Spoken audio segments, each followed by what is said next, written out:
morning, man. Holy cow. That does, you can't do it better now. I mean, that is unbelievable. Jesus. Huh? God. How you going to follow that? You're not. Set your peanuts on fire. Holy cow. Oh, man, when you can get the people at MSNBC to stand up and clap for him. That was great. Big and Riz, they are just, that's the real deal there. A standing O from the room of a bunch of people at computers. Yeah, that was great. Holy cow. All right, Chuck. All right.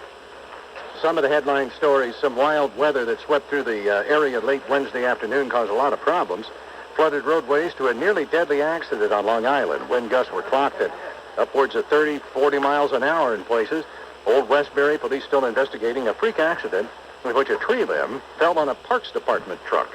The Parks Department employee, 34-year-old Christopher McMahon, was in the truck driving on Willits Road in North Hempstead when the limb came down. McMahon was impaled by the tree, has suffered life-threatening internal injury. He was taken to Winthrop Hospital in Mineola, underwent surgery there. Officials say the tree, what struck him in the abdomen, actually punctured the abdomen. The MTA holiday season discounted Metro cards go on sale this morning. The MTA board is giving commuters an early Christmas present after discovering a nearly $1 billion surplus. The MTA chairman, Peter Calico, says he hopes New Yorkers use the discounts, take advantage of their offer. There'll be a $1 bus and subway rides on weekends from Thanksgiving to January 2nd. Special holiday Metro cards will offer 4 free rides. Suburban monthly commuters will get a free 10-trip off-peak pass on Metro North and the Long Island Railroad in December. The holiday Metro cards have got to be purchased from subway station attendants. And a Long Island woman attending an upstate college has died of a bacterial infection.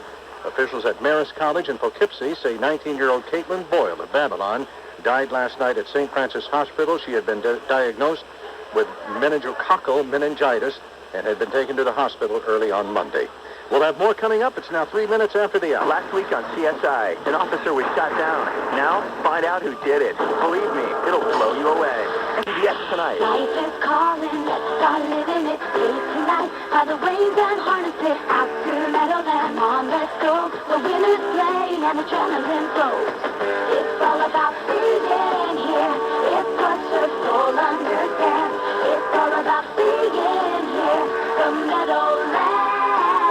Friday, come to an opening night where you'll scream during every single performance. The opening night of fall harness racing at Meadowlands Racetrack. There's $1 clubhouse admission and drawings for stuff you really want from Sharp Electronics. Fall harness racing is back at Meadowlands Racetrack. It's only here and it's starting Friday. First race 7:30 p.m. A wheeler, restaurant, track, or stadium, get great seats and jump right out of them. It's all about being here. It's what your soul understands. It's all about being here. The Meadowlands. For convenient, accurate oil change, the best way is Expressway. How with high gasoline prices? According to the National Car Care Council, a few basic services like oil and filter change, fuel injection cleaning, copper tire inflation, and air filter replacement can save you as much as 47 cents a gallon. That's why you should drive to your nearest Expressway Loop Center and take advantage of these important gas-saving services. Expressway is celebrating their 25th anniversary by offering 25% off all full-service oil changes. So take your car to any Expressway location, New York, Connecticut, or Rhode Island, mention this ad, and save 25% off your next full-service oil change. This offer is good through December 31st only. Expressway uses quality Castrol motor oils. Castrol GTX provides maximum engine protection against sludge buildup. Visit fastoilchange.com for any Expressway location for your 25% off anniversary coupon. The best way is Expressway. Expressway Loop Centers. Long live your car. Imus in the Morning News Time is now 5 minutes past the top of the hour. Time for some of our world and national headline stories. More feuding between Democrats and Republicans. In a speech last night, Vice President Cheney said accusations that the Bush administration twisted pre-war intelligence to justify the Iraq invasion are reprehensible and lies. In the face of the negative Democratic reaction over Cheney's comments, President Bush stood by the Vice President. I think people ought to be allowed to ask questions. It is irresponsible to say that I deliberately misled the American people when it came to the very same intelligence they looked at. And many of them came to the same conclusion I did. After Cheney made his comments, Massachusetts Democratic Senator John Kerry fired back, saying, quote, It is hard to name a governmental official with less credibility on Iraq than Vice President Cheney, end quote. That's ugly. Kerry voted for going to war in 2002 among a number of Senate Democrats who, in fact, did. Well, first he voted for it, then he voted against it. Actually, thank you for correcting me. You're right. Then he voted for it. Yeah. Then they voted against it. Well, you know. And they voted for it. Positions evolve. Yeah. The guys are great, aren't they? I mean, really. What an act. In addition to the musicianship, I mean, they're unbelievable. Well, James Pennebaker playing steel guitar and just the best. And that guitar player looks a little bit like Keith Urban and plays about like Keith. Boy, no kid. That's great. How's it go, wasn't it, Lou? It was great. I'm a big fan. Yeah. Actually. So, even Bernie liked that, didn't you, Bernie, or no? Well, I didn't hate it. You son of You're so horrible. Come on, B. That doesn't get you into country music. It's not going to happen. It beats Kenny Chesney. Yeah. Well, anything beats, That's what I'm saying. Yeah. You can't beat Cowboy Troy coming out with them. No, come on. And them dancing around high-fiving each other. Oh, God. And it's a freak parade, like they said. It's circus. 2 Foot Fred just gave me his DVDs here, Chuck. Excellent. So. We know what you'll be doing. That's going on the iPod. Well, I'm going to be, me and Deirdre and Wyatt and Sarah will be on NetJet to the iJet NetJet. Hello. And we're going to, I believe, Mesa, Arizona first. And they're going to have a little service at Phyllis's house, Bobby's mother. And we're going to go to that, and then we're going to go to the ranch. God bless him. Jeez. Yeah. But this is good. This is great. So it makes it fun to come to work, man. Oh. Well, you don't. I mean, you're right. I don't know how you can't get better than that. So let's do some spots, Lou, because we missed a set. Okay. It was one of the rare occasions when it was actually worth missing, as opposed to talking to some lying senator. 8 minutes after the hour. Like the dude a man once told me, got to pay your hand sometimes. The cards ain't worth a dime if you don't lay 'em down.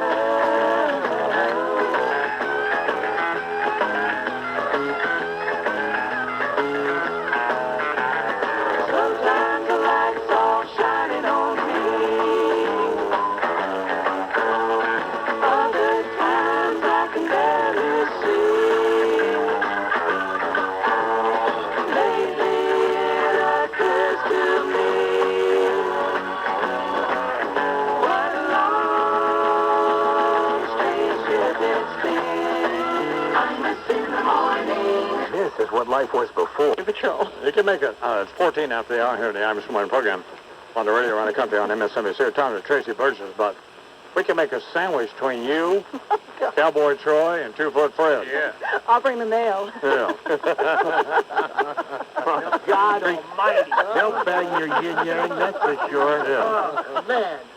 That'd be, Go weeks without hearing about this. God, the mayo. ooh. I think we found our leader for the freak parade. Your drum majorette. The new track 1 for the new CD. And you are, Who brings the mayo? Never will you left anybody. May the God of your choice bless you.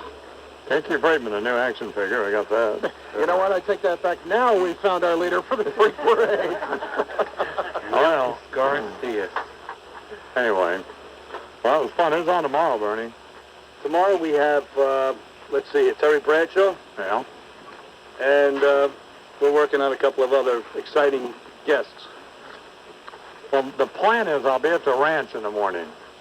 But well, that's my plan. That's it, sure. I just, Some plans work. that's another reason you need to get hooked up with NetJet. They're a sponsor here in the program because I couldn't do what I have to do today if it weren't for NetJet. Impossible. It's impossible. No. Never would work. So, great company and great sponsor. We haven't heard from Boba ripping off what's that guy's name? The kid from Brooklyn.com. He's funny, ain't he? Yeah. He's very funny.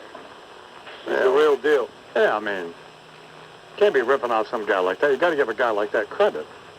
I mean, that's horrible. But apparently Bo was victimized himself. Oh, he was? He was, some guy presented it as his own stuff to Bo. Right. And Bo related to... I think this is Bo on the phone. Stand by. Here you go, Chief. Please welcome Bo's on the phone. Please welcome to the I'm Mr. William program, Bo Deedle. Good morning, Mr. Deedle. Good morning, Don. How you doing, buddy? First of all, I've heard about this. I got an email yesterday where this guy's on the show saying that I ripped him off. I got this from Larry the Collector. I don't do emails. I don't do computers. So I never saw the guy before. Yeah. But I'll be honest with you, after hearing about it, I did turn into it. I had some in my office bring it up. And I'll be honest with you, it's a great idea, and I just implemented his idea. And Larry Sharp, my friend Larry the Collector, told me this joke. And Well, it was great. You want to hear it again? No, let's do it. Yeah, plug it in, Lou. Today. Hey, the big man's back. www.thekidfrombrooklyn.com. You know, the other day a friend of mine took his kid over to Yankee Stadium to go to the baseball game. It took him 2.5 hours to get the joint. Cops searching the bags.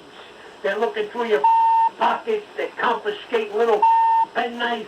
But meanwhile, it's bag day. They're handing out 50,000 baseball bats. Which dawned on me. The airline should get into this racket. Every passenger that boards a plane, you hand them a baseball bat. What's going to cost them? $2-3 a piece wholesale? You hand them in a airline ticket. You give them a big Louisville slugger. Now, if you're an Arab hijacker and you get on that plane, what the are you going to do when you see 300 people on with baseball bats? You're going to stick your finger up your and whistle Dixie.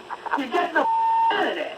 Which dawned on me also, if I was a passenger on that plane and I was on with a baseball bat, I would pray one of them Arab will pull a penknife or a box cutter on me. I'd hit him over the head and send him the blue heaven. Anyway, this is the big man, www.thekidfrombrooklyn.com. I want you to tell all your friends about me. Give me some new ideas. The big man will be happy to see you. Pretty good, huh, Bo? I'm going to tell you something. Bo gives the big man the credit. It's wonderful. It's wonderful. It's a great idea, and I'm glad that I was able to tell everybody about the idea. It is the big man's there, but I did get it from someone else. I never heard it on the radio. Yeah, we didn't think you did. No, but I give him all the credit in the world. He's a funny guy, and congratulations to him with all my heart. Thanks, Bo. All right. All right, baby. Coming up on 19 minutes after the hour.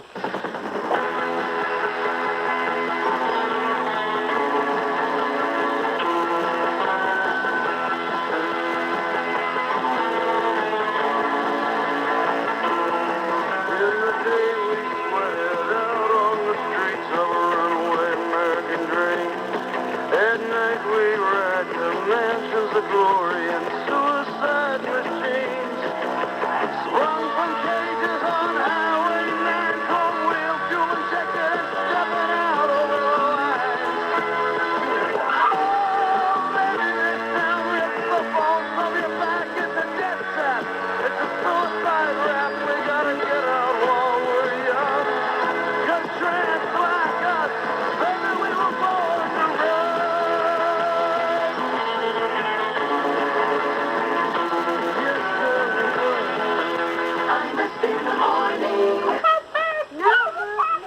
Okay, I will. I hope things go well for you. I'm sorry to hear about that, about your son, Fred and everything. And I just hope it goes well. Thank you very much, Bo. Okay, thank you. 28 after the hour here on the I'm Mr. William program. Well, I got to go, but we're going to rerun Trump because it was fun talking with him, and you'll like that. He was funny. And I'll see you in the morning from the ranch. Okay.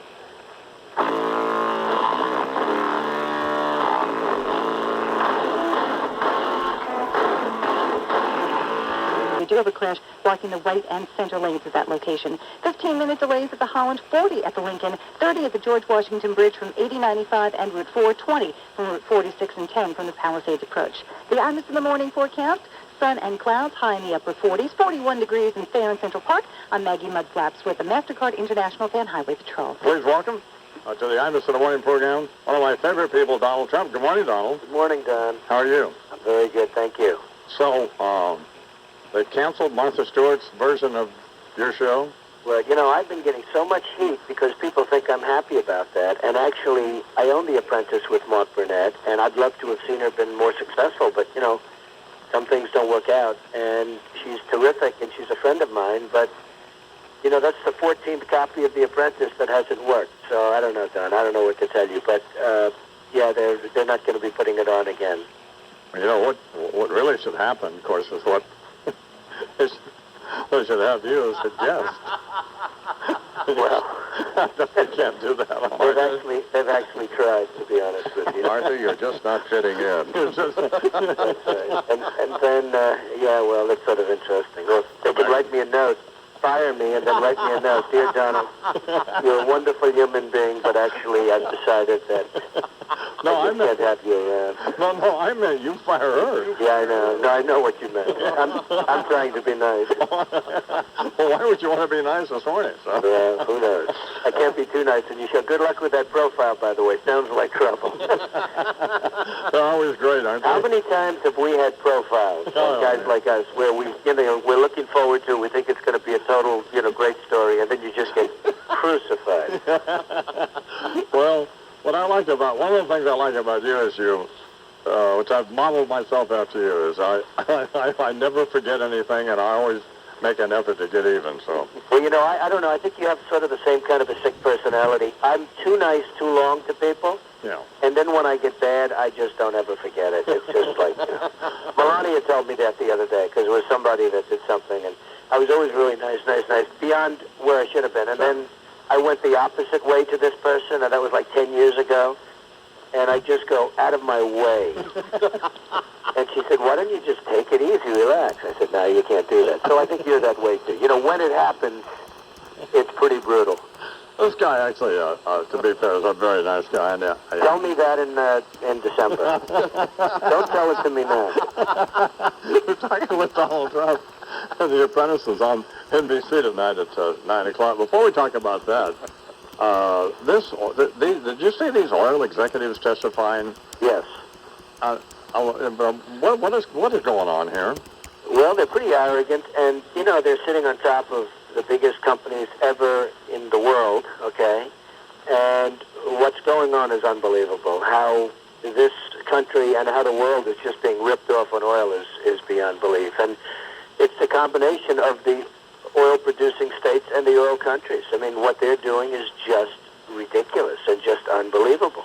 Well, what is a viable alternative for this country? To go to biodiesel or? Well, it's really incredible with the things we can do that they can't make cars. I'll give you an example. I have golf courses, and we have electric cars and the carts. Yeah. And it's the one place where an electric cart is better than a gasoline. In other words, it's just better. It's the one place where electric is better than gasoline. We have also gasoline cars. They're not as good for some reason. The electric's quieter. It's got no pollution, no anything, and it actually works better. And you would certainly think we could come up with other alternatives to being ripped off by the oil producers and by the oil companies. But I don't know, there's nobody that seems to be doing anything about it. Nobody in Washington's reprimanding them. Nobody's really going after these people. And I guess the obvious thing is they probably have every consultant in Washington on their payroll and every lobbyist in Washington on their payroll. But it's a shame what's happening. It's a shame. I was talking to Willie Nelson yesterday, and he has he has his biodiesel deal. He bought a Mercedes, a diesel Mercedes, that will run on salad dressing. Or not salad dressing, salad oil, right, Charles? Right. Vegetable oil. Vegetable oil, I mean. So, I mean, there's no vegetable oil gas stations or something, but I guess there is one in Texas someplace. Mm-hmm. But that seems like his bus also is a biodiesel situation where I don't know if they pull up to a McDonald's, but there's, all this vegetable oil is available, and is that something that makes any sense? Well, I hear all sorts of rumors, and I sort of tend to believe them, a little bit at least, that they can have engines that will go, hundreds of miles on 1 gallon and 2 gallons and this and that, but they don't really want to come out with them, okay, because the industry's so big. I've been watching business for a long time, and when they allowed mergers, various mergers, you say, hey, that's a good one, that's not a good one, and that one. But when they allowed Exxon and Mobil to merge, to me, that was like forget it. I mean, who are the people that allowed this to happen? You allow the two biggest oil companies to merge. And there's really, when you think of it, there's very little competition. But think of taking your two biggest oil companies and allowing them to merge not so long ago. Who is that one? I mean, how did that one get by? You know, what I thought was outrageous at these hearings, I mean, it may or may not in the final analysis make any difference, but Senator Ted Stevens from Alaska, who obviously is in the tank for these guys, refused to permit these oil executives to be sworn in. Remember how they swore in the tobacco guys? Right. So we had this infamous picture of them all standing up with their right hand up, and of course they got nailed because it was clear they were all lying. But so why did he refuse to do that? I don't know. Do you know, Charles? Just because he was able to. You know, he's the chairman of the committee. Well, I guess he didn't want them to perjure themselves. And he knew they were lying. Yeah. Yeah, just unbelievable. I mean, it's unbelievable. What's coming up tonight on The Apprentice? Well, tonight we're doing something. We're going to come up with a singer. The teams are each choosing a singer, and then they're going on to XM satellite radio. And it's really a big thing for XM satellite radio. They're going on to The Apprentice, and probably will get many, many subscribers from it. It's been, if history is any indication, because, as an example, everybody, whether it's Procter & Gamble or General Motors doing a car, they launched a car for Pontiac, and they sold 7,200 cars in 42 minutes. I mean, it was crazy. The only problem is they couldn't make that many. These are minor details. Two of our favorite guys are on XM radio, Opie and Anthony. So, well, that's correct. Maybe it'll help them. So they do a big thing for XM radio tonight, and it's really an interesting show, and it's a really good boardroom at the end, so we're happy with it. And the show's been doing great. If I don't talk to you, I think we'll talk sometime next week, but have a happy Thanksgiving. Well, you too and your family. Keep up the good work, Don. Thank you, Donald. So long. Donald Trump here in the Amazon Report. I was going to point you. Okay. I tell you. What's the matter, Brian? You're fired. Who's fired? I don't know. I just like it when he says that. Sometimes I fire myself. I like it when he has. I like that, but then the comments after, the big mahogany door click shut. Sure. And they talk about the guy after you leave. Yeah, life continues. Yeah. But tonight's the best boardroom ever.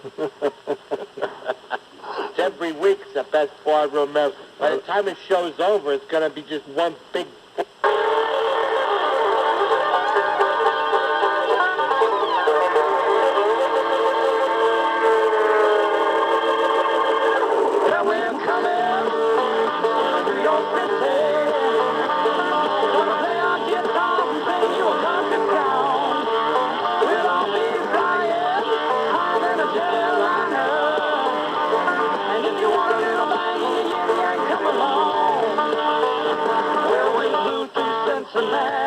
And we all got really happy.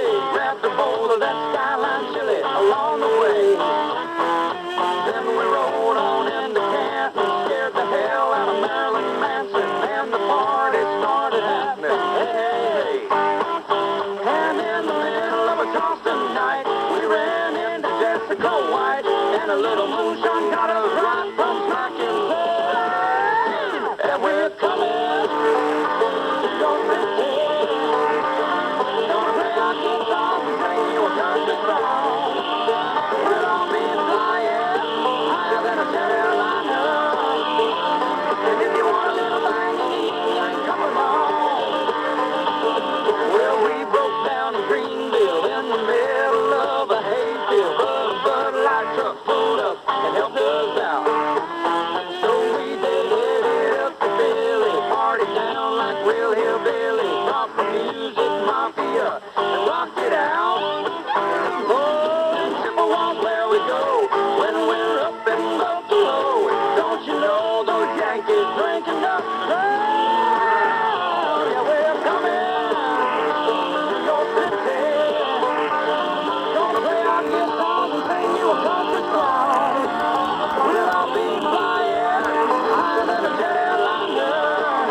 Listen up. Yeah, we got the freaks and minks and $15 drinks and San Antonio is a wild, wild rodeo. And in Phoenix, Arizona, we drink way too much Corona, and we rolled up by the river. And just tomorrow, and we're coming to your city. Gonna play on guitars and sing you a country song. We'll all be flying higher than the Carolina. And if you want a little bang, yeah, come along. Yeah, we're coming to your city. We're gonna play our guitars and sing you a country song. We'll all be flying higher than the Carolina. And if you want a little bang, if you want a little bang, you bang, bang. If you want a little bang, and you bang, bang, come along, come along, come along, come along. Yeah, we're coming to your city. Ladies and gentlemen, from Los Angeles, California, the Storm.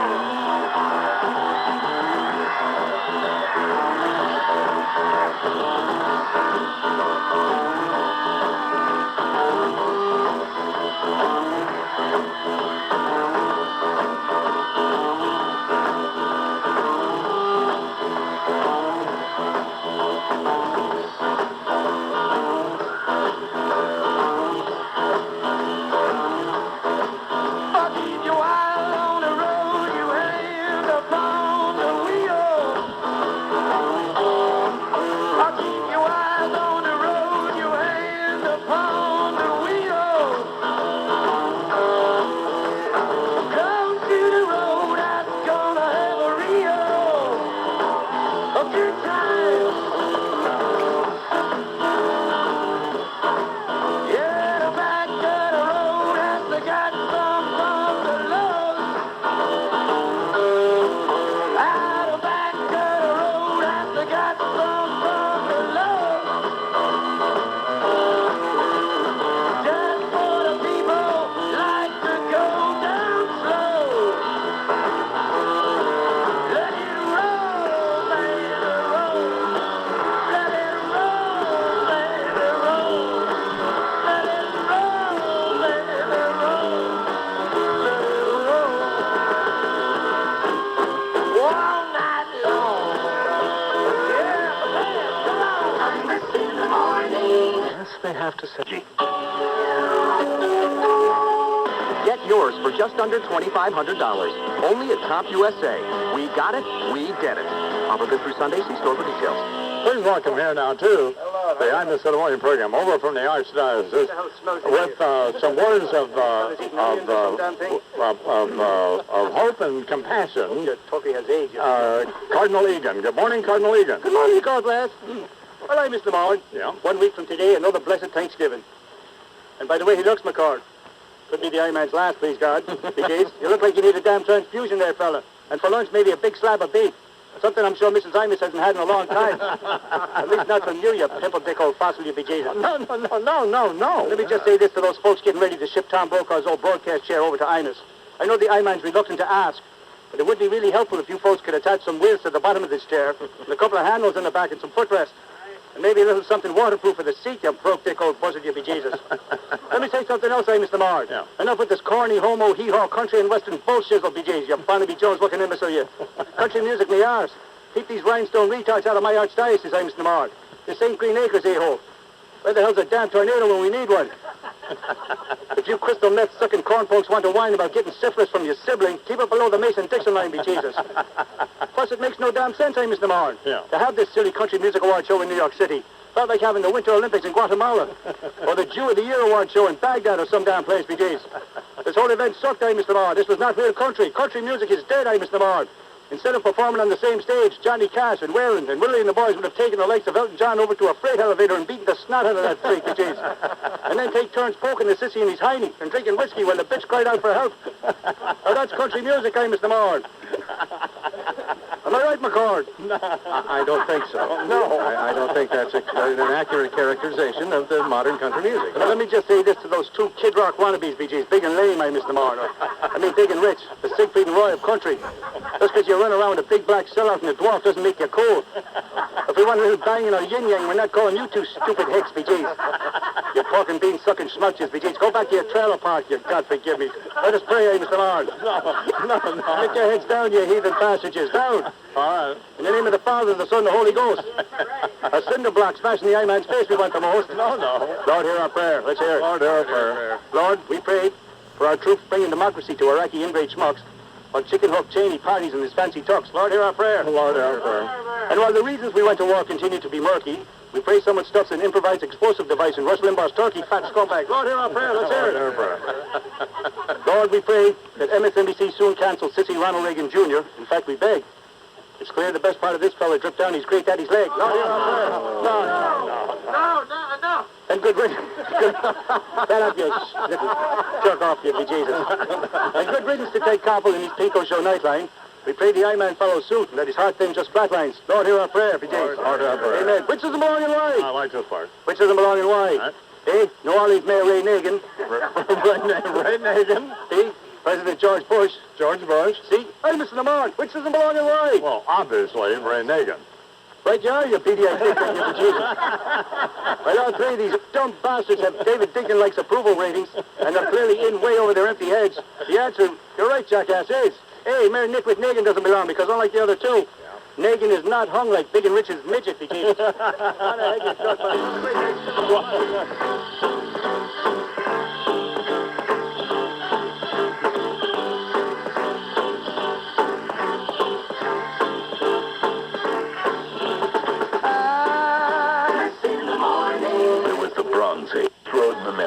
No security deposit required, subject to credit approval.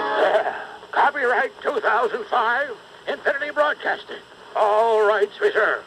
Imus in the Morning is a presentation of WFAN and Westwood One Entertainment. You're listening to the flagship station for Imus in the morning, Mike and the Mad Dog in the afternoon, and New York sports all day. The Fan, Sports Radio 66, WFAN New York, an Infinity Broadcasting station.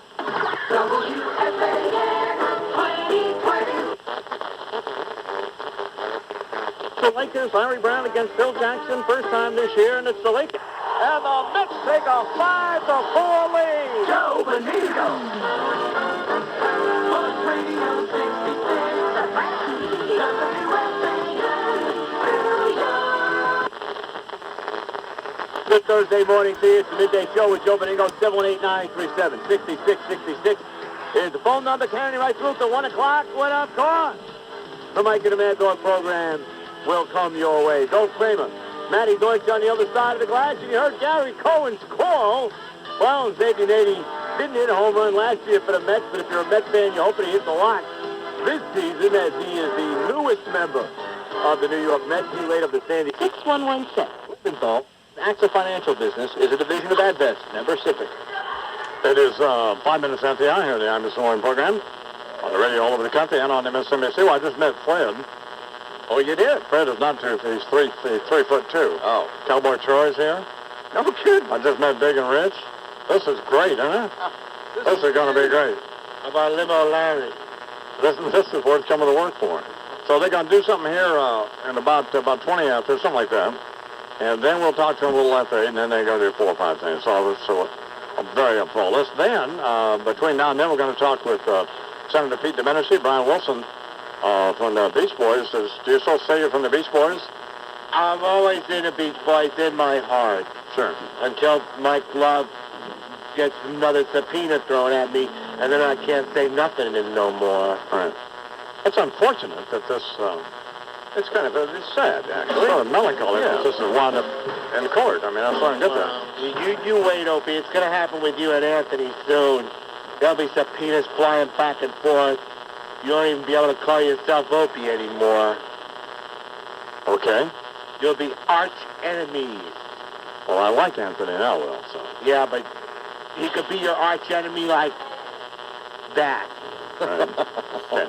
And then, The Cardinal is in this morning, and any idea, Bernard, did the Cardinal tell you what he's going to be talking about, or you don't know? Oh, just affirmation, tough love, Okay. a little country music.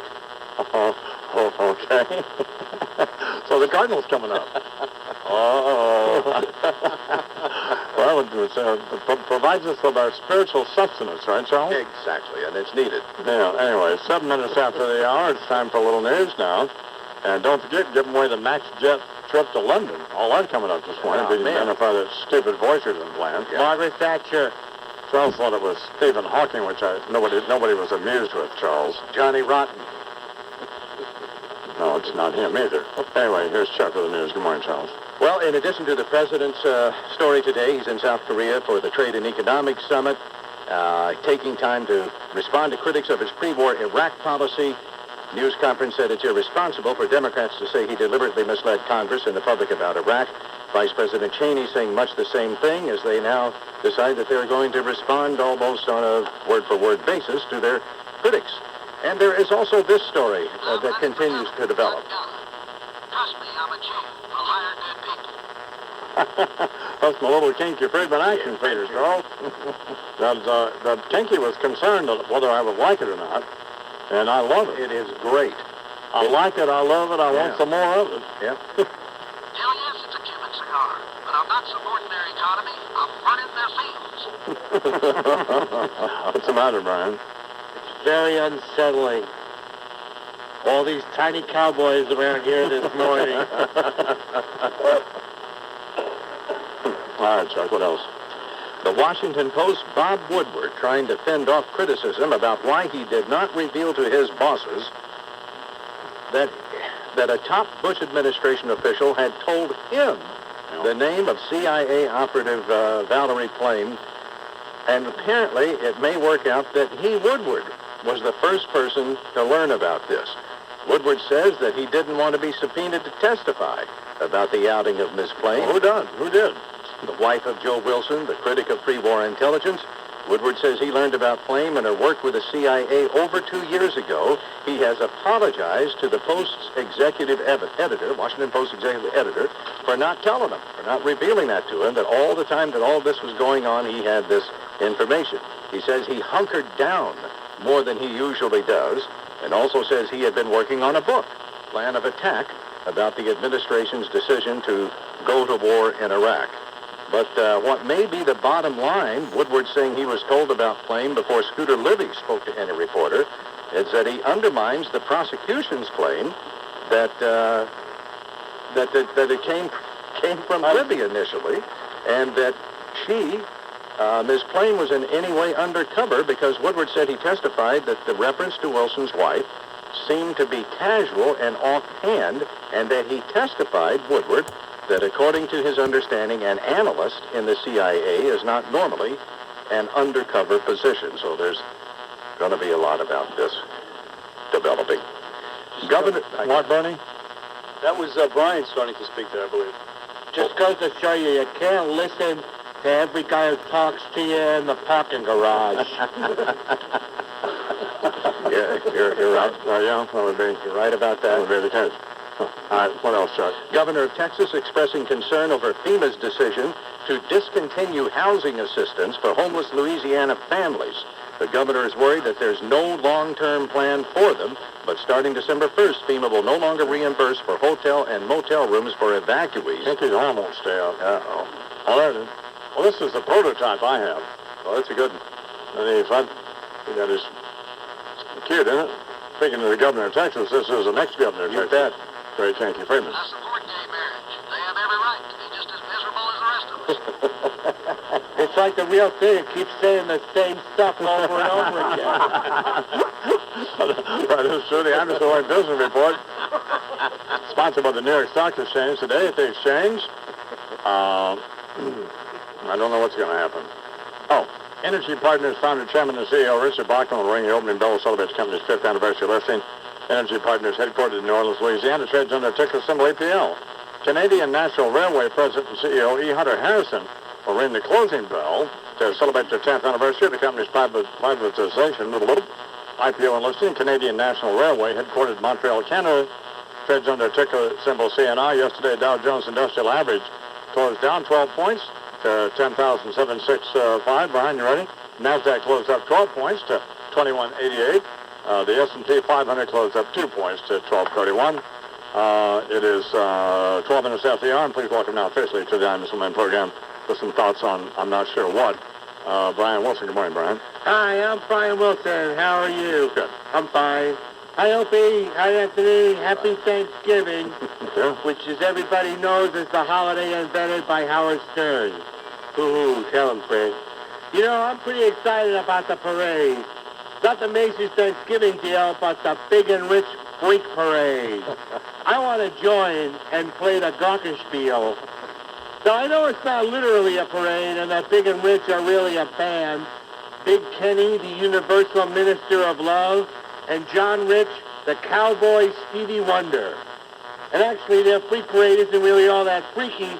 It's more like a deeply disturbed entourage. The 6'5" multilingual black rapper Cowboy Troy, Limo Larry, the formerly homeless drug addict turned chauffeur, and of course, 2-Foot Fred, because every band needs a midget. I mean, the Beatles had Ringo Starr, and the Beach Boys, we had Mike Love. Well, he wasn't technically a midget, although I once overheard one of the groupies say he was. Now, I don't use the term freak parade in the pejorative, because there's an awful lot of freak parades that make up part of the rich tapestry known as our American heritage. In fact, there's a freak parade in Washington, D.C. They call it the Congress. Then there's the beer line at a New Jersey Devils game, and the guys waiting for Leonard Nimoy's autograph at the Star Trek convention. And of course, there's the freak parade known as the MSNBC primetime schedule. They got a new show coming on with Maury Povich and Connie Chung, although it's on at 10 a.m. on Saturdays, which isn't exactly prime time, unless, like, you're watching TV in Czechoslovakia. At first I thought, oh, cool, Saturday morning. You know what that means? Cartoons. But there won't be any cartoons on the Maury Povich and Connie Chung show, unless you count Maury Povich and Connie Chung. Maury's got a show on Channel 11 now that features topics like, I'm a prostitute, our baby may not be yours, and my 13-year-old daughter's a sex addict, and I couldn't have fathered my own grandchild because I'm having gay sex with my son-in-law. Now that's what I call a real freak parade. So I guess it should fit in pretty well on MSNBC, except for the fact that Connie's not a freak. But she is a midget. Hey, maybe they should start a band like Big and Rich. Well, if they do, I want to join, because I'm telling you, I play a pretty mean glockenspiel. Brian Wilson here on the I'm Mr. Man program. I play chicken with the train, play chicken with the train. Kenny. Yes. Kenny. Yes. Kenny, someone has... Kenny. Kenny. John. Kenny, someone has to be unafraid. Someone's got to be unafraid, John. To lead the freak parade. Oh, somebody's got to be unafraid to lead the freak parade. Somebody's got to be unafraid to lead the freak parade. Hey, Somebody's got to be unafraid to lead the freak parade. To lead the freak, to lead the freak, to lead the freak parade. Kenny, let's see if the kids can keep up. Somebody's got. All you kids in the car, let's see how fast you can follow the bouncing ball. 1, 2, 1, 2, 3, well, somebody's got to be unafraid to lead the freak parade. Somebody's got to be unafraid to lead the freak parade. Hey, somebody's got to be unafraid to lead the freak parade. Lead the freak, lead the freak, lead the freak parade. Yes, somebody's got to be unafraid to lead the freak parade. Somebody's got to be unafraid to lead the freak parade. Hey, somebody's got to be unafraid to lead the freak parade. Lead the freak, lead the freak, lead the freak parade. Hey! Yay! Happiness and fun for everyone. Salesforce.com lets you manage all of your customers' information as easily as using a simple website without buying Yay! Happiness and fun for everyone. Salesforce.com lets you manage all of your customers' information as easily as using a simple website without buying any software, hardware, or hiring anyone. Here's me at the New York Stock Exchange with Mark Benioff. That's right. Yeah, so Well, then guess for what? the rest of your life, you understand what your role in life is. You're a non-essential cog in the wheel. So good. We're glad you're stuck for hours then. Yeah, exactly. That's not a warm thought on Well, I this got day. good news for you, though. The Cardinals coming up. Dr. Phil is here. Yep. Father Tom and Rabbi Mark Gilman. Great. So, what a good show ahead here. What else, Chuck? Well, it's 3 after the hour. Exactly. So 3 minutes after the hour. Time for more information. 5 minutes after the hour here in the I'm Mr. Morning program on the radio all over America and on MSNBC all over the world. The news is sponsored by Bigelow Tea, would be the official tea of the I'm Mr. Morning program. When you have a slight little cold like I do, man, that Bigelow tea. I ordinarily don't drink tea except when I don't feel well. Mm-hmm. And You must consume a lot then. shut up. I like Bigelow tea though. Yep. When I have a little slight cold, but I'm chugging that Tahitian noni juice so I don't get as sick as I used to get, you know? That's good. Yeah, it sounds like it's really working, too. Shut up, Dr. Phil. Here is Chuck with the news. Good morning, Charles. Good morning, I-Man. In Iraq, the American military death toll continues to rise. Military officials report that 3 more U.S. soldiers were killed in recent days, raising the death count to at least 2,096, as the violence shows no signs of slowing either. Iraqi officials say gunmen wearing Iraqi army uniforms broke into the home of a Sunni leader today and killed him, his 3 sons, and his son-in-law. The Army denies any government troops were involved. And the death toll from Tuesday's suicide bombing in the northern oil city of Kirkuk has gone up to 21, half of those police. The bomb blew up after gunmen had killed a police officer to draw others to the scene. I mean, I know this is not funny, but it's like the old Richard Pryor routine, you know. Why'd you kill everybody? Why'd you kill the whole family? So, well, they was home. I understand, yeah. It's awful. They were there. Yep. Okay. Go ahead. It's just not much of a thing to draw amusement from, I-Man. No, it's not. I wasn't. I just was thinking about Richard Pryor, so.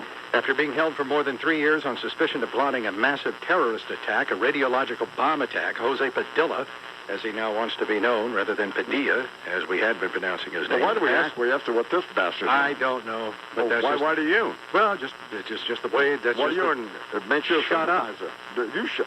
Oh, what? Shut up. Why don't you make me shut up? Jose Padilla or Padilla, as you prefer then. How's that? It makes you a terrorist sympathizer. How In my about mind. maricón? Don't you think? Yeah, exactly. Bernie? Yeah. Go ahead, Chuck. Has been charged with conspiracy and helping terrorists abroad.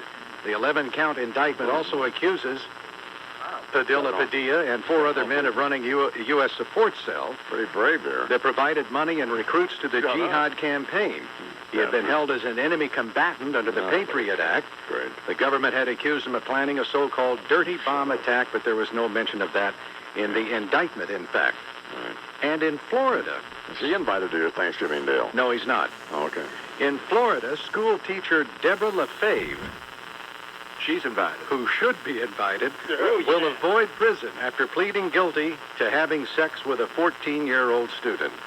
Ms. LaFave's decision came as part of a plea agreement that will see her serve 3 years of house arrest and 7 years probation instead of jail time. Investigators say the 25-year-old and her victim had sex multiple times back in the year 2004 after the two got to know each other on a class trip. LaFave also will forever lose her teaching certificate. She's got to register with the state as a sexual predator. Can't have any contact with children, including the victim, and will not be allowed to profit from the sale of her story or any personal appearances. But all my teachers look like Minnie Pearl. Deborah LaFave is... You're going to have kids wanting to move where she goes. Oh, my God. Yeah. Oh, where's that sex offender? Mom, let's move there. The I'm Mr. Morning Business Report is sponsored by the New York Stock Exchange. Today at the exchange, Brookfield Asset Management Chairman Bob Harding will ring the opening bell in honor of the opening of the Waterloo Institute for Computer Research, Manhattan, in the financial district. Brookfield Asset Management, headquartered in Toronto, trades under the ticker symbol BAM. Now, Honorary Chairman Patrick Lynch, president of the New York Patrolmen's Benevolent Association, will ring the closing bell to celebrate the 58th anniversary annual Marine Corps Reserve Toys for Tots drive. On Thursday, tomorrow, the New York Stock Exchange will be closed for the Thanksgiving holiday. Yesterday, the Dow Jones Industrial was up 51 points to close at 10,871. NASDAQ up 12, now at 2253. S&P up 6. The New York Stock Exchange Composite up almost 39 points. Please welcome now to the Imus Morning Program on this Thanksgiving Eve over from the Archdiocese in Manhattan. Where's me tea? Cardinal Egan. Good morning, Cardinal Egan. Good morning, God bless. McCord. Yes, sir. Listen up, you possum-sucking dummy, you be Jesus. Very well. Let the following serve as my RSVP to your stupid Thanksgiving soiree. Myself and the Monsignors will be arriving at the house at 2 p.m. promptly. Very well, sir. Do you understand me, McCord? Yes, I do. As instructed, we'll be looking for the plantation-style home with the black lawn jockeys out front and the ropes hanging from the trees. And if we see any colored folk, we'll know we're in the wrong neighborhood, you buck-toothed faggot, you be Jesus. I'll be dusting off and bringing over an old case of Blue Nun, McCord, and a bag of nuts. Be sure to tell Mrs. McCord she can munch on me nuts again this year as well, be Jesus. I'll be saying grace at 4:30 p.m. sharp. Yes. And if any non-Christians present don't like it, they can kiss me ass, be Jesus. So I'm not anticipating that problem over at Shea McCord, be Jesus. We'll drink some Baileys at 6:30 p.m., watch the bells of St. Mary's at 7, and at 9 p.m., we'll go around to cemeteries and kick down some Jewish tombstones, be Jesus. And after 10 p.m., the rest of you can go F yourself, be Jesus, God willing. You have all that, McCord? Yes, I do, Your Good. Now you can put the I-man's yam bag back in your mouth or whatever the hell it is you were doing before we started this, you boot-licking loser, you be Jesus. And enough, Mr. Marn. Yeah. Enough with the stupid jokes about stuffing the turkey. Ha-ha. I think the I-man means having sex with the dead bird. Ha-ha. I'll tell you what's amusing, Mr. Marn. The notion that the hot Mrs. Imus is actually having intercourse with an old buzzard like yourself, be Jesus. That'll tickle me ribs. Well, let me make this observation, Mr. Marn. Yeah. About that unwed pregnant Catholic school teacher who's trying to sue the Archdiocese because we gave her the boot. How the hell that pig got someone to play hide the shillelagh with her? That's a mystery, Mr. Moore. Keep your filthy legs closed and stop whining and join the gym while you're at it, you moose, you be Jesus. Now, come on there. Well, enough of the bull shenanigans, Mr. Moore. Let me ask you this. Sure. Did you happen to see that picture in the paper of Senator Hillary Clinton and Ellen DeGeneres on the Staten Island ferry of the weekend, Mr. Moore? No, I did not. I kid you not, fella. Of all the nauseating photos, to open up my Sunday paper and see these two tuna-licking twats, be Jesus. No. Standing there grinning. No. With a fishing pole in each hand, be Jesus, on a boat in New York Harbor, looking up the Statue of Liberty's dress of all things, be Jesus. That's going too far. Damn near threw up the English muffin, Mr. Moore. Yeah. Imagine that. President Hillary Clinton and First Lady Ellen DeGeneres, be Jesus. I think it's time for a prayer, be Jesus. Heads down, you morons. Okay. Probably. Yeah. No kidding. Yeah. Oh, look at the watch. Shut up, you hooligan, you. In the name of the Father, the Son, the Holy Ghost. Yeah. The I-man decomposing we want the most. Lord, hear our prayer. Lord, hear our prayer. We pray Hillary Clinton and Al Franken don't go to Iraq to visit our men who fight. It insults our guys to see these two four-eyed commies with goofy overbites. Lord, hear our prayer. Lord, hear our prayer. We pray that pictures exist that would get stupid Congresswoman Gene Smith and liar Dick Cheney in trouble. Something like him with his trousers snaked out and her in full gobble. Lord, hear our prayer, Gene. Lord, hear our prayer. Lord, God bless Pope Mengele, Ratzinger, for allaying altar boys' parents' fears by banning from the priesthood all active queers. Lord, hear our prayer. Lord, hear our prayer, I guess. And to make yourselves feel good on Thursday as you sit down to eat, just know it's the one day of the year that Mrs. Imus eats white meat, be Lord, hear our prayer. Oh, you skunk. Which doesn't belong and why? Oh, I like this. Which doesn't belong and why? All right. A, turkey giblets. Turkey giblets. B, a turkey's beak. A turkey's beak. C, the I-man's turkey neck. Which doesn't belong and why? Well, I would say the I-man's turkey neck. Wrong, you needle-thick old nit with you, be Jesus. While nobody at the Thanksgiving dinner table wants to think of or see any of the aforementioned three, the answer, therefore, is that they all belong, you prune-headed old fag, you. Gobble, gobble, and this, you smuckies. Have a lovely Thanksgiving, the whole lot of you. 13 of them. All right. Hello, Wilford Brimley, on behalf of the good folks at Quaker Oats, Butterball, and the World Health Organization. Well, it's that time of the year again. Holidays are hard on us. Maybe I ought to think about putting that another way. The holidays are right on the doorstep. That's better. Time to think about family, warm memories, and staying alive. That's right. You know what's out there this time around. Yes, sir, the bird flu. Going through poultry like you know what through a goose. Now you know how healthy thinking we are here in the Quaker Oats Brimley kitchen. Keeping your cholesterol down and all. We're just as interested in you being able to keep your turkeys down when you eat the damn thing this year. I know there ain't been no reports of bird flu here yet, but better safe than sorry, which is why I'm introducing this year, with the backing of the good folks at the Emerging Infectious Diseases Society of America, Wilford Brimley's Tom Turkey Preheat Precaution Procedure. Basic fact, heat kills your microbes. Double heating, it follows, absolutely massacres them. This year, Brimley wants you to preheat your bird before you oven cook your bird. Well, Wilfred, you say, how do I do that? Got you covered. Friction, my friend, that's right. Hell, it goes all the way back to old Isaac Einstein, or one of them. Something rubbing up against something else makes heat. And that is how we're going to preheat old Mr. Butter-Basted Baker Bird to make him healthy, so that when the meal's over, you and your own personal pants pocket parrot can still puff. So let's go.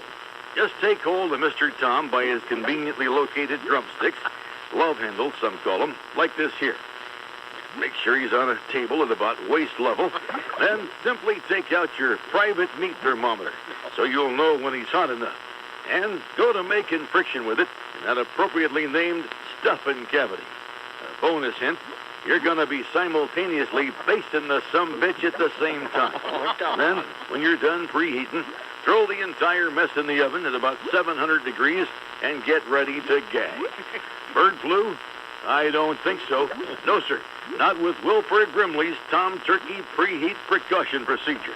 Oh, sure, you'll have to sign up with the Megan's Law, boys. But you can be confident that you can cook your bird without cooking your goose.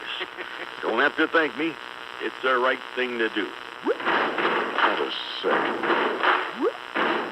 Stupid.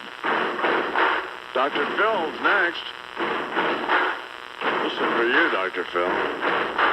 Buddy, you're a boy, make a big noise, playing in the street, gonna be a big man someday. You got mud on your face, you big disgrace, kicking your can all over the place, singing, we will rock you. We will rock you. Buddy, you're a young man, hard man, shouting in the street, gonna take on the world someday. You got blood on your face, a big disgrace, waving your banner all over the place. We will rock you. Sing it out. We will rock you. I'm in the morning. Salesforce.com lets you manage all of your customers' information as easily as using a simple website without buying any software. 9 today, right now 29 degrees in Central Park, and I'm A.B. Salerno for the Toyota Fan Highway Patrol. Please welcome now to the Imus in the Morning program, Wyatt Imus. Hi, Wyatt. How are you, honey? Good. And his mother, Deirdre Imus. How are you, honey? I'm fine, honey. I Trying to get these headphones on. I told him how you made me open the gate. Well, you deserved it. No, I didn't deserve Because it. you know what? Saying sorry doesn't work anymore. That's right. It's like you're desensitized. You just think every time you can say you're sorry, everything's going to be okay, and then a day later you do the same exact thing. Mm-hmm. Well, that's completely unacceptable. Yeah. She's one step away from beating you. I've already tried that, Bernard. One step? I mean, what do you think? Why, how do you think I really hurt my shoulder? Anyway, we'll say hi to Charles, honey. Good morning, Charles. Good morning, Mrs. Imus. How are you? I'm good. You look very good lately. Really? Yeah, what's going on with you? You look very hot. Anyway, Really? Charles. Why don't you two get a room while you're at it? Yeah, leave Charles alone. Anyway, Charles, Charles, yeah. Wyatt wants to ask you something. Sure. Hi, Wyatt. Hi. I want to come over to your house for Thanksgiving. I know, and I would love to have you, Wyatt, but I'd love to have you and your mom and dad, for that matter. But I just can't. I can't do it this year. I'm sorry. Well, you can play the piano. Well, the piano's out of tune. So It's not out of tune. He's lying, Wyatt. Yeah, that's a bunch of jive, Charles. well, no, it's out of tune, and it needs work. Well, then get it tuned before tomorrow. Well, I don't think I could arrange that this afternoon, Deirdre. I think we have to be reasonable here. Well, we can play cards. Well, actually, Wyatt, all the card tables will be in use because that's where the young in the young person's area where the kids and the younger people sit for Thanksgiving. It's not at our table or anything. Well, we could I could play with your dog. Well, I hate to see you wasting affection on one of my dogs when you're getting a new puppy of your own. So the dogs won't be available. Well, there's the dog show on. Is your dog going to the dog show? No. The dogs aren't going to the dog show, but you mean on television? You mean there will be a televised dog show? I didn't know that. I mean on television, yeah. What? Your dog's not good enough to go? Oh no, they're good enough, but they're just not. I think that's Yeah, why aren't they in the show? Yeah, why aren't they in the show then? Well, they're just because we're. Well, because what? Well, it's the Thanksgiving holiday weekend, and we're otherwise engaged. So you mean you can't take your dogs to the dog show? No, and I would love to have you. I really would. Because they're not good enough. No. That has nothing to do with it. I drop the dog issue. And you know how I adore you. I adore your family. You have a wonderful father. You have a wonderful mother. There's just one thing you don't have, and that's an invitation to our Thanksgiving celebration. Well, you're a prick. Now there we go. There's something wrong here. You're a prick. Who taught you to? What did you say, Wyatt? How lovely. Does the Department of Youth and Family Services Child Exploitation Unit have any control here? Because this is what you've done, man. You've taught your child to swear, cheat at chess, and blow up cows at that mannequin cows at that ranch. I hope you're happy. God almighty. Great. You can't call John a Real prick, Norman honey. Rockwell painting, isn't it? And it really is. Oh, my God. Fuzzy, warm, gee whiz.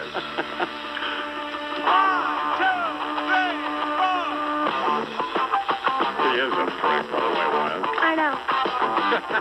I just want to celebrate another day of living. I just want to celebrate another day of kindness in the morning.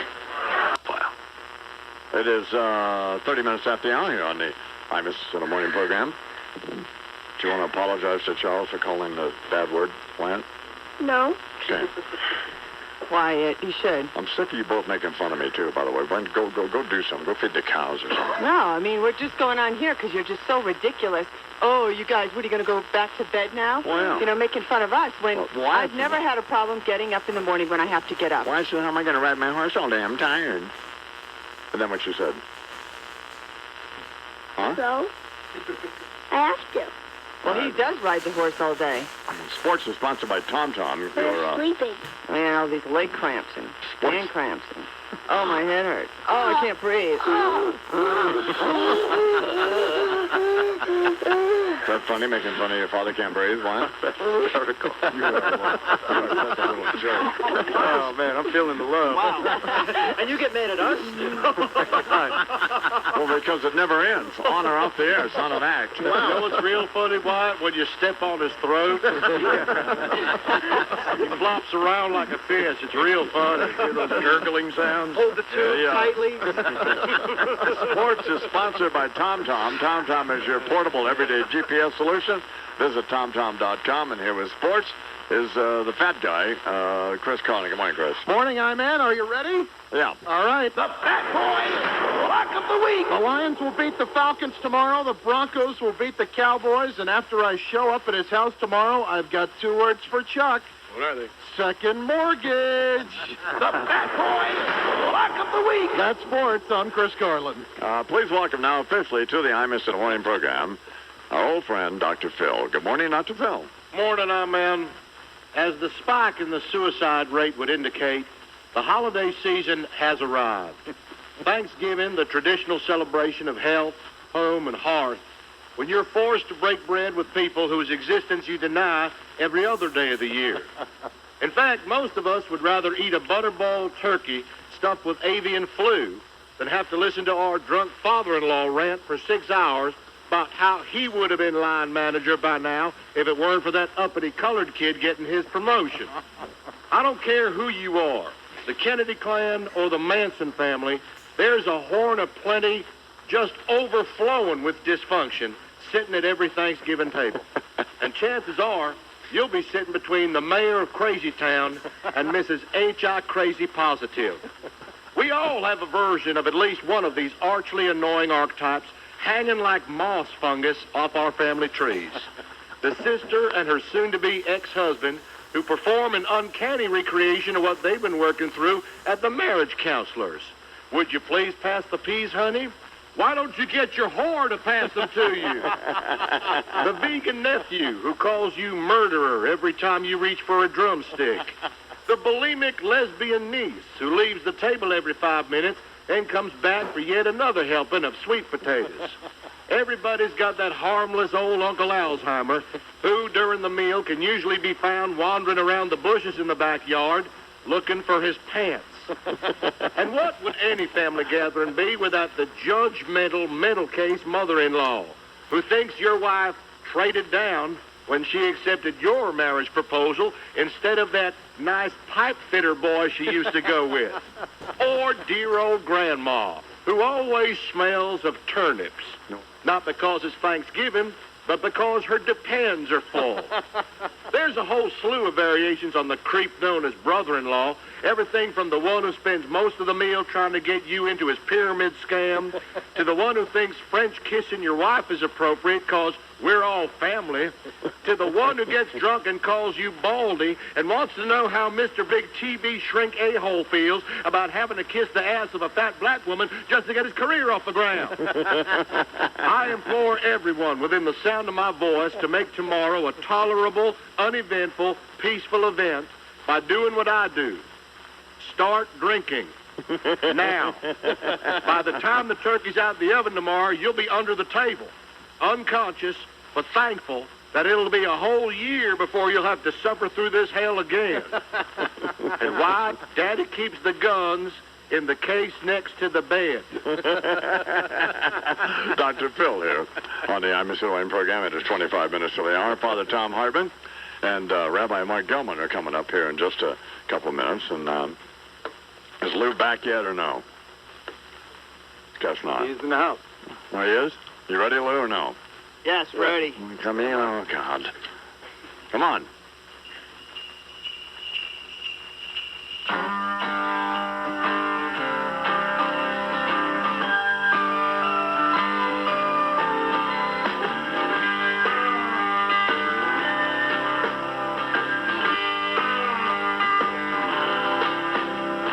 Mom got drunk and Dad got drunk at a Christmas party.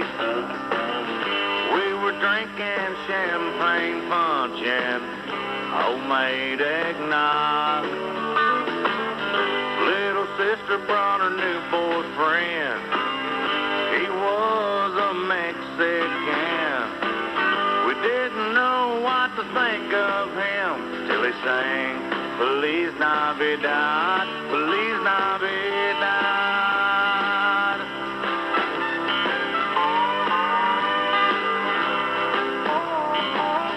Brother Ken brought his kids with him, the 3 from his first wife Lynn, and the 2 identical twins from his second wife Mary Nell.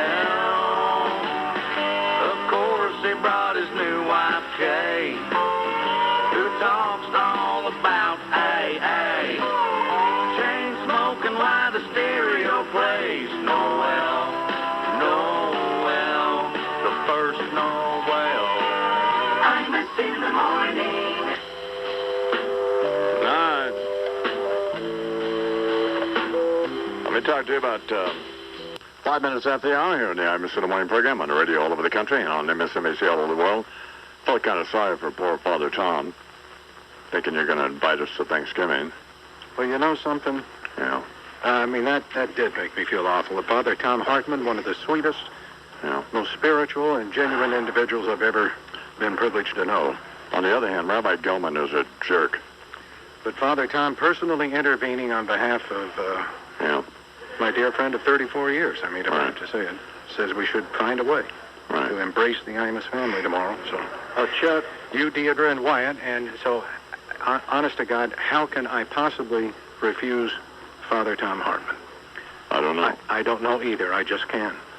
I'm not proud of it, but it's actually fairly easy. Well, you're a jerk like Gelman. Well, I don't need Rabbi Gilman, by the way, telling me where he needs to go for his spiritual sustenance. Well, he's riding around these Lexus in the Hamptons all summer. He had to be out here at this ranch. I mean, he's a creep. Here's what Rabbi Gilman can do. He can go to hell. Oh, come on now. Oh, no, I really pissed me off. He's a jerk. He's a humorless jerk. You know?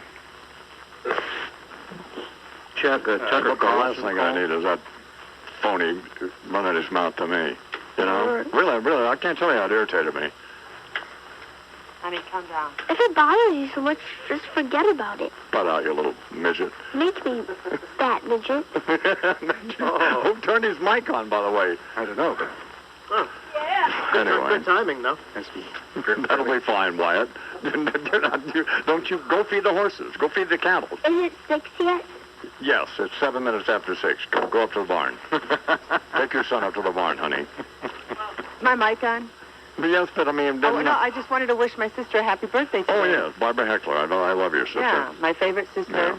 your favorite sister-in-law, Too bad you can't be more like her. and Wyatt's favorite aunt, More respectful to your husband. Auntie Barbara. Yeah. See you tomorrow, Barb. 7 minute what?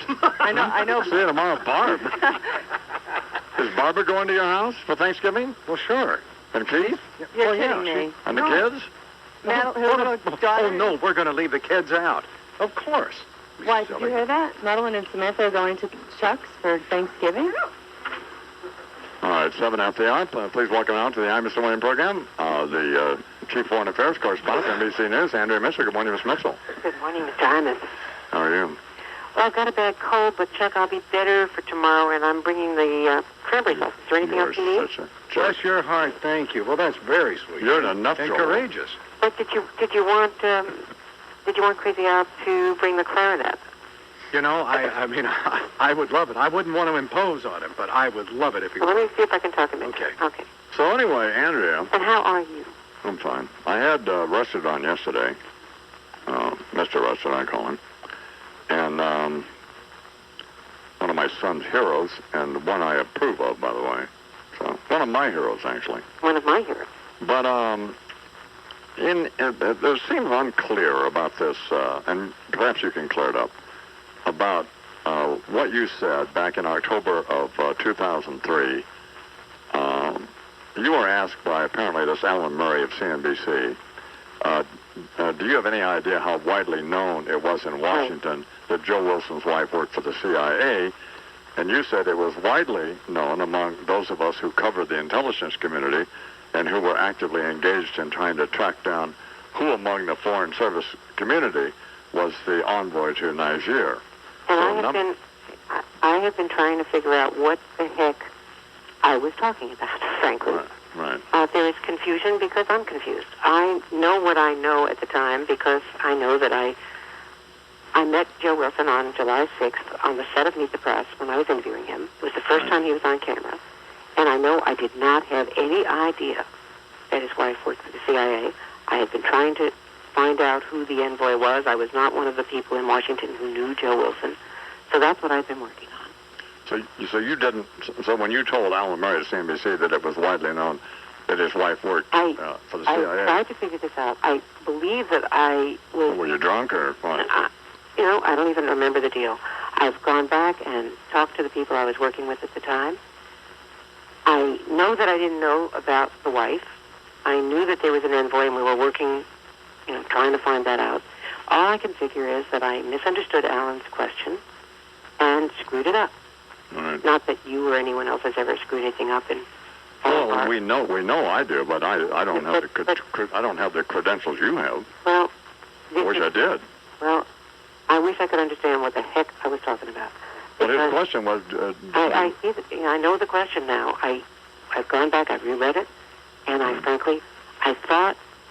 that I thought he was asking about did I know there was an envoy, but I know that I didn't know about Joe Wilson's wife until after the column, because when the column came out, I went into my producer and said, "Look at this.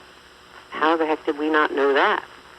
And at the same time, we were talking with Russert and everyone else. This is a different part of the story that we didn't know about. Yeah. So clearly, back in October of 2003, I screwed it up. Well, his question seems plain. Do we have any idea how widely known it was in Washington that Joe Wilson's wife worked for the CIA? And you said it was widely But known. if you look at my answer, I said it was widely known, and we were trying to track down who among the Foreign Service community was the envoy to Niger. So far, so good. Okay. So a number of us began to pick up on that.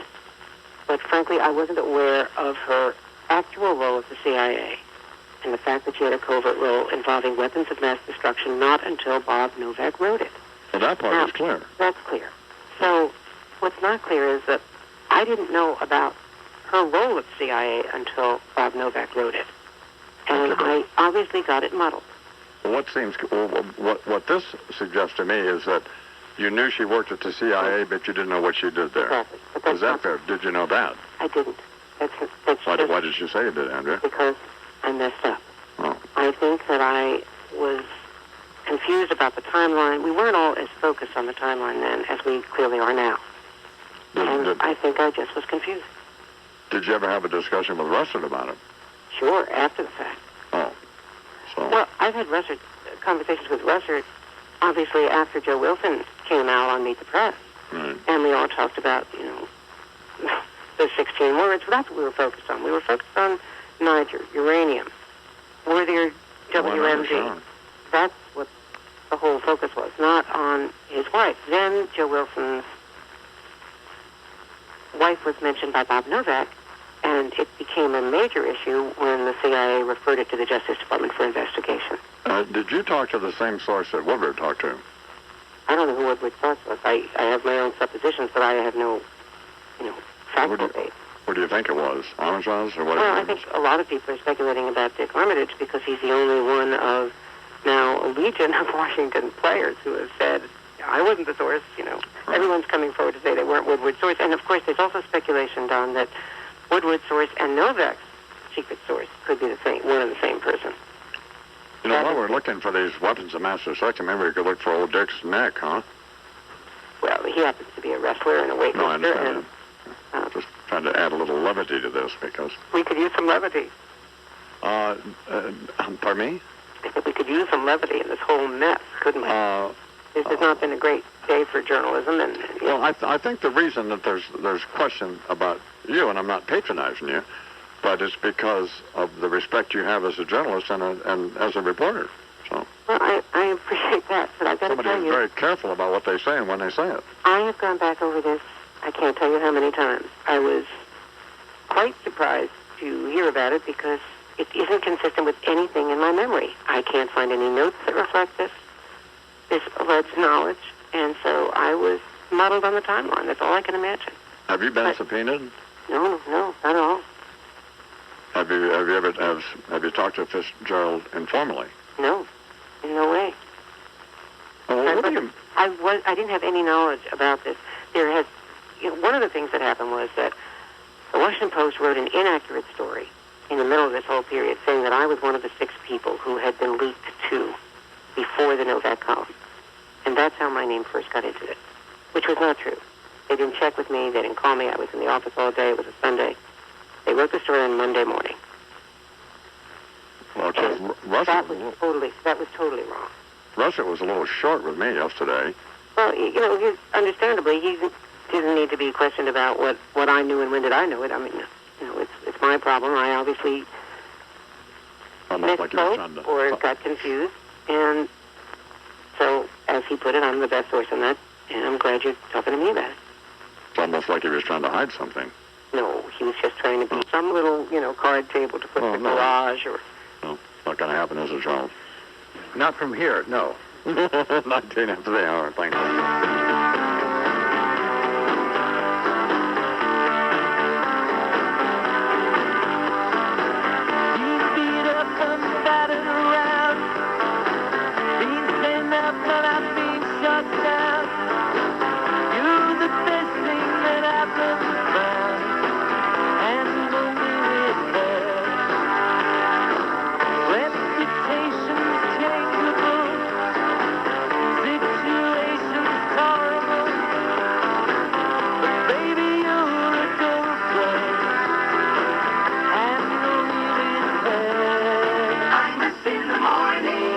for inviting me over for the game. Sure. Great.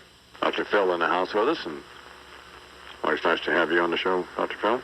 Yeah, I wish I could say the same, man. Well, what's the problem? Well, you just a real bundle of chuckles this morning. Well? That's really great, the example you're setting for that child of yours. 7 years old, mouth like a truck driver. Well, you must be real proud. There's nothing I can do about it, I mean. Well, it would be hypocritical of me if that's the way I talk. That's the way he's going to talk. What can I do? I mean, he blurted it out this morning. Ordinarily confines those kinds of comments to, but I mean, he's upset. 7 years old. He wants to go to, he loves Charles. He calls Charles all the time to ask Charles questions, math questions, and science questions. He's an adorable child. So he loves Charles. Sure. He can understand why Charles, he can understand why maybe Charles wouldn't want, maybe me or even Deirdre, but he can't understand why he wouldn't want him. By the way, Charles, when you were in the bathroom, Maury and Connie called. They want to know if the MSNBC bus is leaving from here or the city. It is leaving from here. From here. Yeah. So Yeah. they should be here what time tomorrow? Well, this is an all-time low now if you're inviting Maury Povich and Connie Chung to your house. Well, because they were going to carpool with Tucker Carlson and Ron Reagan Jr., but then Connie decided she didn't want to ride with the help.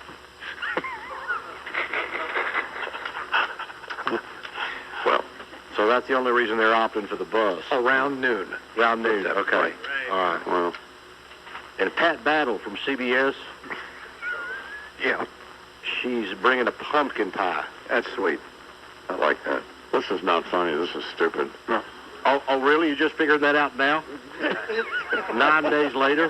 30 years later? That's 30 years to figure that out. Boy, this is just fresh as a daisy, this thing is. Are you thick? Hey, you know what?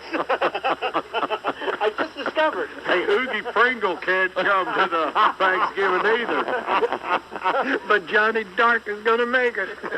Big Wilson sends his regrets. Wolfman Jack's widow will be there, however. That's true. Have Big mercy. Wilson. Happy Thanksgiving. Well, that is, Big Wilson. Will there be some fuzzy peach pie? Big Wilson is dead, by the way. Yeah, he's still coming tomorrow. This is Got to bring the urn with the ashes in it. You are just... Going to be the centerpiece. You're not coming. That's all we care. You know why everybody else is coming? Because you're not. Yeah, well... Who could sit across from that face at a meal? That's what I want to know. And give thanks. And give thanks. That's good. Exactly, Lou. Oh, the little red-headed midget wants to chime in, huh? Well, I'll be there. There'll be some extra gravy for you tomorrow, Louis. By the way, Lou Wyatt called. He's canceling the play date. That's funny. He can call me in about 10 years when the trial begins. maybe I'll be available.